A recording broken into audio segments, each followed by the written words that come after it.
খুব বাড়াবাড়ি করলে ভালো হবে না, হয়তো হঠাৎ করে হারিয়ে যাবেন। তুই তো জামাত শিবির, তোরে তো আমরা মেরে ফেলবো, তোরে ইন্ডিয়াতে পাচার করে দিব জঙ্গি বলে।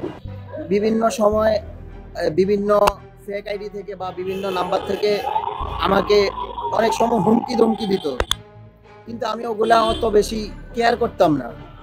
যে হুমকি ধমকি, আওয়ামী লীগ এখন হুমকি ধমকি দিলেও কোনো সমস্যা নাই। এখন নতুন বাংলাদেশ, এটা আমাদের বাংলাদেশ, স্বাধীন বাংলাদেশ, এজন্য ওগুলাকে কেয়ার করি নাই।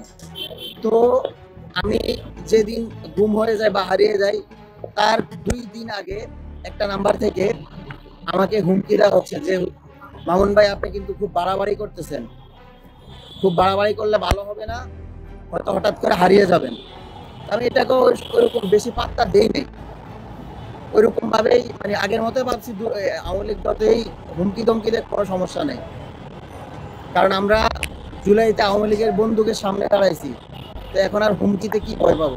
তো 22 তারিখ সকাল 6টায় আমি ফজরের নামাজ পড়ে হাঁটতে বের হয়েছি। একটা অচেনা ব্যক্তি, কালো পোশাক পরা ছিল, উনি আমাকে ডাক দিছে, মামুন ভাই এদিকে আসেন।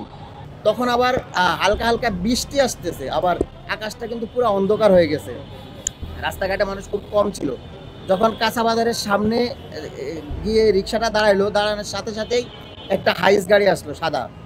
এসে আমি যখন রিক্সা থেকে পা নিচে দিব, তখনই ওই যে যারা আমার সাথে রিক্সা ছিল তারা আমাকে ধাক্কা দিয়ে হাইসের ভিতরে ফেলে দিছে। হাইসের ভিতরে ফেলে দেওয়ার সাথে সাথে হাইসের ভিতর 3জন ছিল, ওনারা আমার হাত ধরে ফেলছে। আর বাকি যারা রিক্সায় ছিল তারাও মানে লাফ দিয়ে হাইসের মধ্যে ঢুকে গেছে।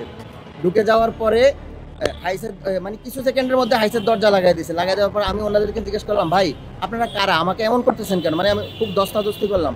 পরে ওনারা আমারে একটা ব্যক্তির ছবি দেখাইছে, তার নাম হলো সাব্বির, সে যুব প্রজন্ম লীগের সভাপতি ছিল তুরাগ থানার। দেখে বলছে, তাকে কি আপনি চিনেন? আমি বলছি তাকে চিনি। একথা বলার পরে তারা আমার চোখ বেঁধে ফেলছে। তারপরে আমাকে আর কি করছে আমি বলতে পারবো না, আমি অচেতন হয়ে গেছি। জ্ঞান ফেরার পর আমি দেখতে আমার হাত পা একটা চেয়ার, কাঠের চেয়ারের সাথে বাঁধা। পরে আমি যখন চিল্লাচিল্লি করতেছিলাম, তখন 2জন ব্যক্তি আসলো, এসে আমার প্রথমে চোখ খুলে দিল। চোখ খুলে দেওয়ার পরে আমার মোবাইলের পাসওয়ার্ড জানতে চাইলো, যে আপনার মোবাইলের পাসওয়ার্ড বলেন। আমি মোবাইলের পাসওয়ার্ড তখন দিতে চাই, আমি মোবাইলের পাসওয়ার্ড কেন দিব? তখন আমার দাড়ি ধরে ওরা 3-4টা চড় মারছে আমার। তো আমি ভয়ে মোবাইলের পাসওয়ার্ড বলে দিছি। বলে দেওয়ার পরে তারা আমার মোবাইলের পাসওয়ার্ড মানে মোবাইলে যা কিছু ছিল সব কিছু দেখছে।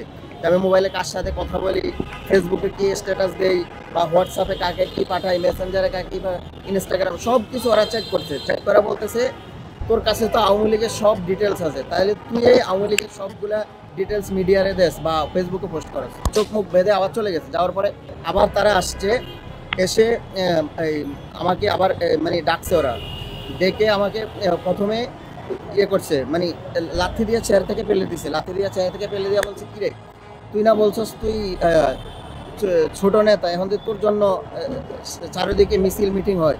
আর আমার বলতেছে, তুই তো জামাত শিবির, তোর নামে জামাতের আমির পোস্ট দিছে, তুই তো জামাত শিবির, তোরে তো আমরা মেরে ফেলবো, তোরে ইন্ডিয়াতে পাচার করে দিব জঙ্গি বলে, জামাত শিবির, এগুলা বলে মানে বিভিন্নভাবে ভয় দেখাতে থাকে। হাসনাত আবদুল্লাহ পোস্ট দিছে তোরে নিয়ে বিভিন্ন ধরনের পোস্ট দেয়, তাই তুই তো অনেক বড় নেতা, তুই জামাত শিবির, এগুলা বলে ভয় দেখায়, মেরে ফেলবে বা ইয়ে করবে।